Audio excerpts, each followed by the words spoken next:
Welcome students.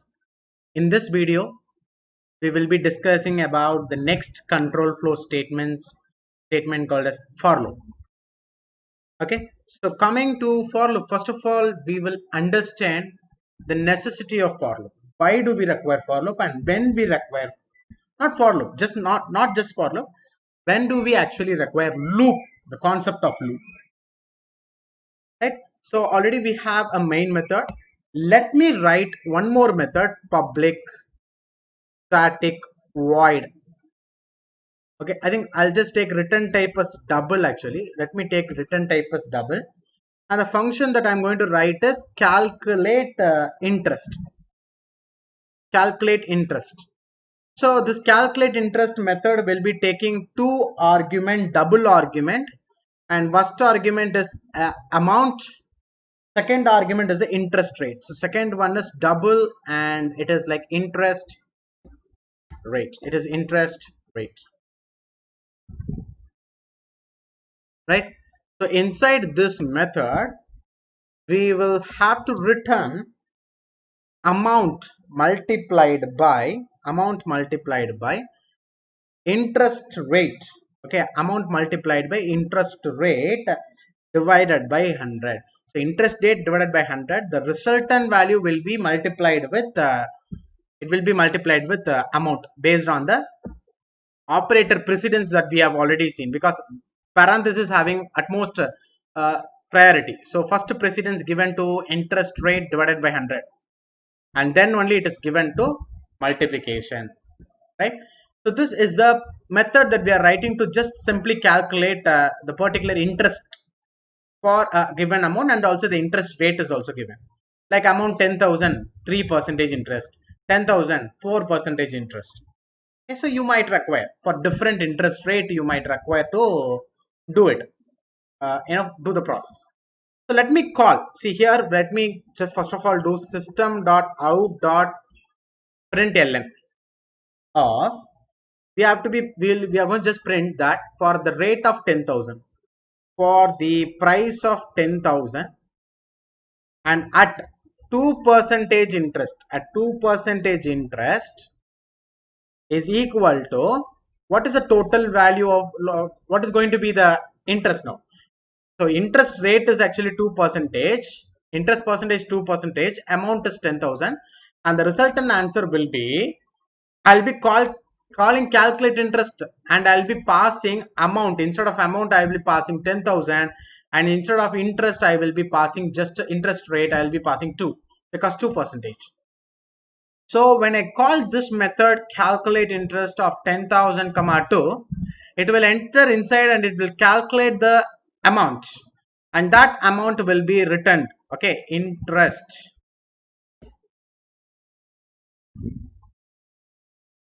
Okay, so that final amount will be returned, and instead of this calculate interest method, and that value will be concatenated with the string here. Whatever value that you are obtaining will be concatenated here. So automatically the answer for how much is the interest for the amount 10,000 at the rate of 2% interest, some answer will be written by the method. Similarly, we will write next one, system out.println of, we will write like for example we will write 10,000, the same amount but at 3% interest now. So to find how much is the interest with the 3% rate, interest rate, what we have to be doing, again call the same function calculate interest, pass 10,000 instead of amount, and pass 3 instead of your interest rate. So now this method will be calling for the same amount, it will be calculating 3% interest. First time when we are calling, it will be doing 2% interest, right? So similarly, let me write system.out.println. Let us print that 10,000 at 4% interest is 4% interest is equal to, we will add the value. Okay, we will call the function calculate interest, and we will just simply pass 10,000 and also instead of interest rate we will do 4. We will just simply pass 4. Right? Next one. Again, I will call the same function system dot out dot print ln of. We'll just simply print 10,000. Okay, 10,000 at 5% interest is equal to, just calculate interest again, call calculate interest method, pass 10,000 instead of amount, and just passed only 5 instead of your interest rate. So let me consider a scenario where I want for the same amount I want to calculate the interest for, if the rate 2 3 4 5 and up to 50 percentage is the interest rate, up to that I wanted to calculate. So when I want to calculate that way, how many times I need to do this, how many lines of code I need to write? 50 times again and again I need to repeat the same thing, starting from 1% up to 50%. So 50 lines of code have to be done 50 times, same function again and again. I have to separately write a calling method again and again. I think this is not looking, see, this is not looking efficient. Okay, it's not looking concise also, right? So to make it a little efficient, one, reduce the number of lines. Okay, so and for the standard way of implementing this, we will be introducing a concept of looping. Why looping is required? When the same thing has to be repeated, the same line have to be repeated for multiple times. If it has to be executed again and again, then we will be using repetition of process. We will be using, okay, we'll be using looping. Method is actually for if the same piece of code occurring in 2-3 places, method. But loop is repeating the same process again and again, is called as looping. So the first loop that we are going to look into is for loop. First of all, let us understand the background working of the loop and then we will proceed further. Let me define the syntax of it. Keyword called as for, followed by a parenthesis. Keyword for followed by a parenthesis, and inside this parenthesis you will be having 3 parts.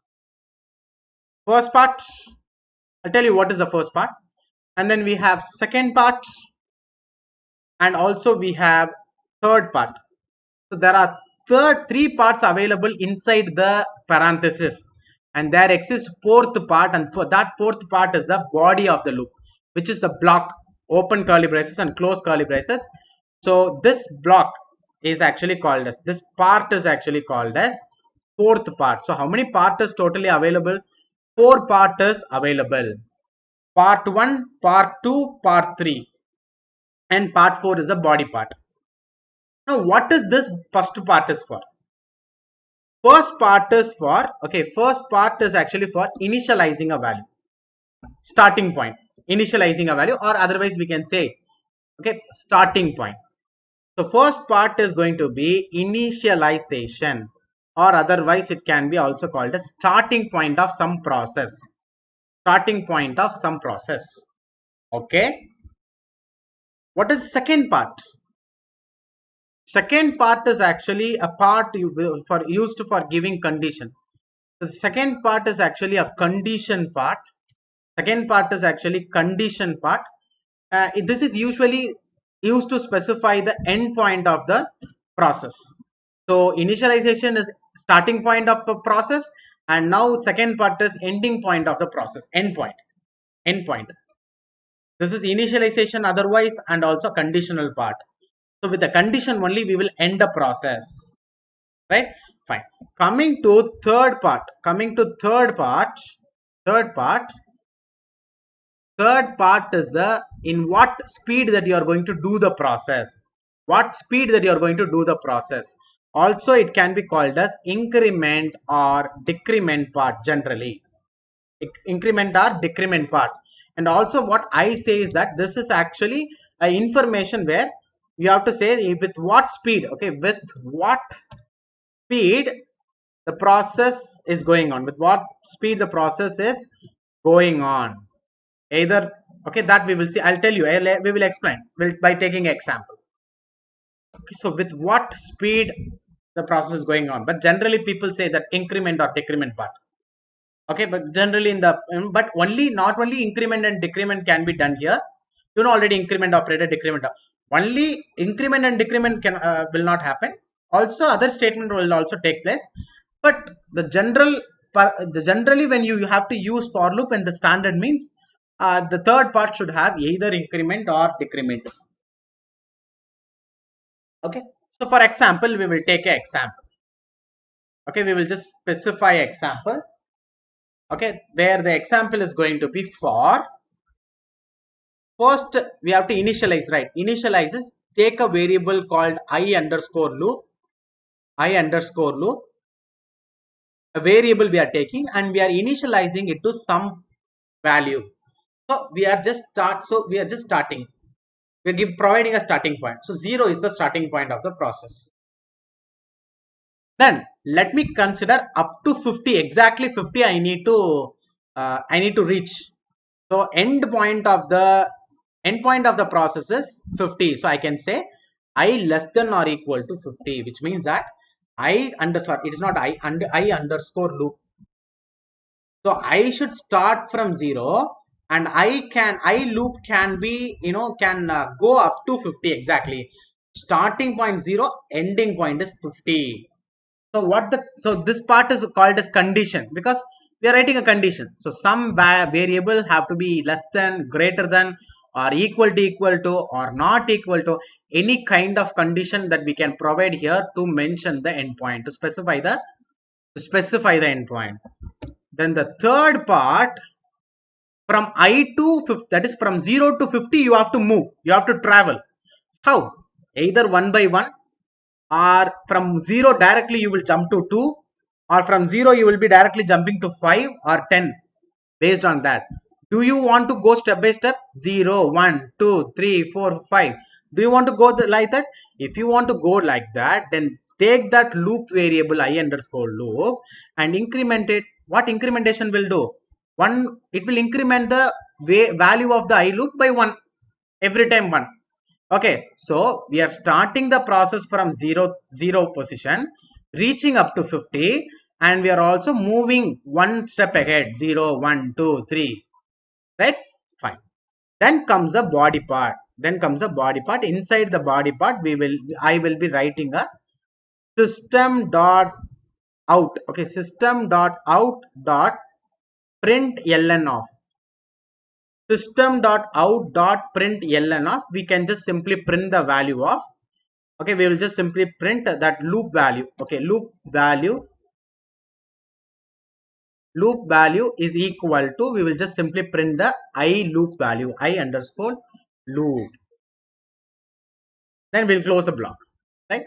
So now I will tell you that this is part number 1, initialization. This is part number 2, the second part. That second part, it is increment or conditional part or endpoint. Then the third part is increment or decrement part, or with what speed the process is going on, either one after the other, or you're jumping two times, or jumping three times, the fastness. This is the body part, which is actually fourth part. Now we will check the flow of working. So initially what will happen? See, initially this for loop, actually, see, this initialization part will be working, and this initialization part is the first thing that will be executed in the loop, and this initialization part will be executed. Initialization part will be executed. Okay, it will have to be, okay, it will be executed at first. And also one more important point, and I think I can, and it will be executed for only once.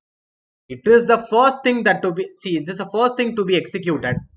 It is the first thing to be executed, and also it will be the only time it will be executed. So only first time when you enter into the loop, it will be executed only once, and that's the first place to be executed. So loop will be, so what will happen once this is executed? let me take for example, let me take a variable called as I underscore loop, and it will be automatically initialized to 0. Fine. Now after executing part 1, so the first part to be the first time it has to part 1 will be executed. Now the next one is part 2 will be executed. Now after executing part 1, part 2 will be executed. And what is that part 2? Part 2 is actually a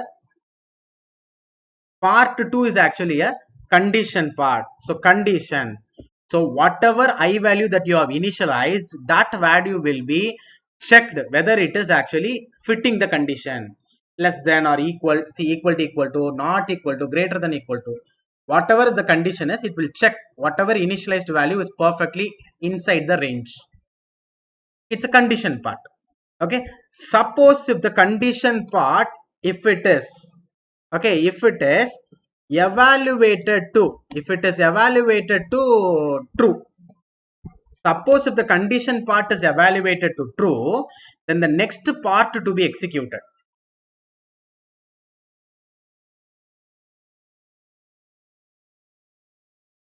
Okay, so if the condition part, whatever we have provided, if it is evaluated to true, then we will enter into the body part.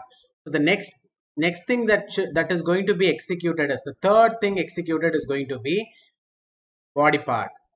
So body part can have one line, or it can have 2 lines or 3 lines or 4 lines, whatever is the number of line, no matter whatever it is, all the lines inside the for loop will be executed. So the body part will be executed. Body part will be executed. Okay, so first thing that is going to be executed is initialization part. So the first thing executed, okay, first thing executed is initialization part. The next thing executed is conditional part was checked actually. Second thing executed. And now the third to be executed, the third one to be executed is the third one is body part was executed. So the third thing to be executed is body part. After all the lines inside the body part is over, then the flow will be given to incrementation, third part. So last one only what is happening, this incrementation part is working. So the last one is the incrementation part. So last one, fourth time what we'll be doing, that part will be, it's not incrementation, that part, whatever that you are writing in the part, either incrementation or even system.out.println, whatever you write in this place, don't give semicolon when you write any statement inside this part. So any line you can place it here, but if here what it is, I loop plus plus is there. So first of all we started with initializing I loop to 0.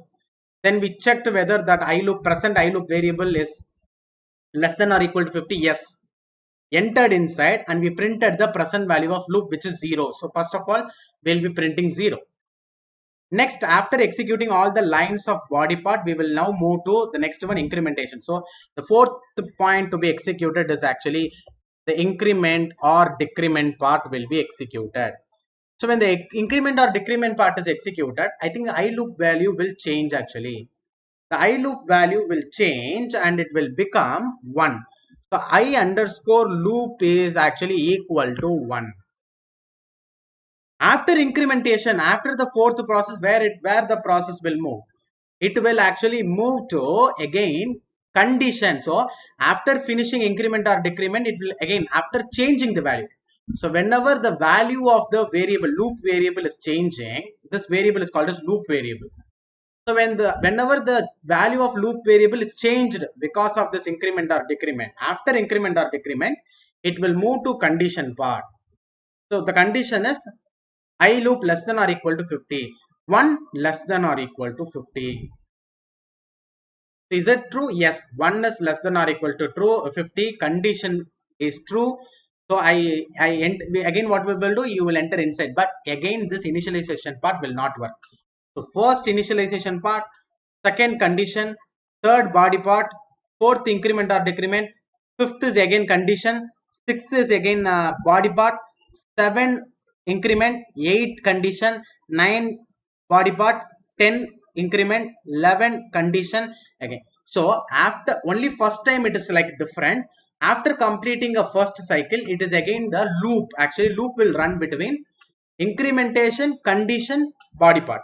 Incrementation, condition, body part. Incrementation, condition, body part. So it will enter to body part if the condition is evaluated to true. But if the condition evaluated to false, it will come out of the loop. So initially it is 0.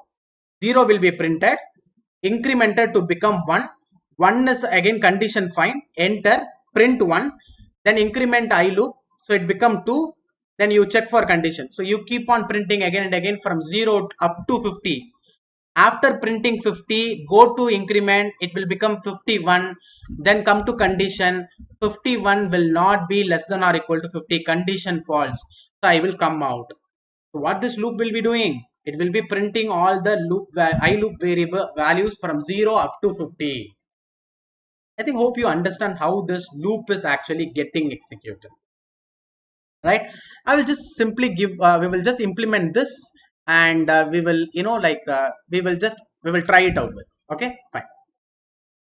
Now we will just try a very simple example. First of all, like we will take a variable called as I underscore loop for the variable I underscore loop, and we will start writing a loop for keyword. And in the first part, let me provide I loop and assign it to initialize it to 0. And then the next condition part, I need to be providing I loop less than or equal to 50. Then I underscore loop plus plus is what I have to give here. Inside the body part, I have to be providing system.out.println of I will be printing that the loop value is, and I will print the value of I loop, so plus I underscore loop, right? So this is a loop that we have taken there. Now we will try to print what it is doing and check whether the same whatever we discussed there is happening or not. Okay, can you able to see it here, like starting from 0 and coming up to exactly 50. Suppose you can even give less than. When you provide less than, it will reach only up to 49, not 50, because 50 less than 50 is a false condition, so it will not enter inside.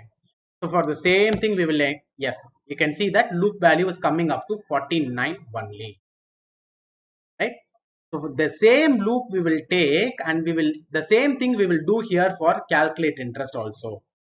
Okay, so let us, what we will do is, how many starting from interest 1% interest and up to 50% interest I want to calculate. So let's have the same loop actually. Okay, let me change I loop, the variable name, into interest, because this is the interest rate, right? Whatever we're going to provide is the interest rate. So we will have interest rate.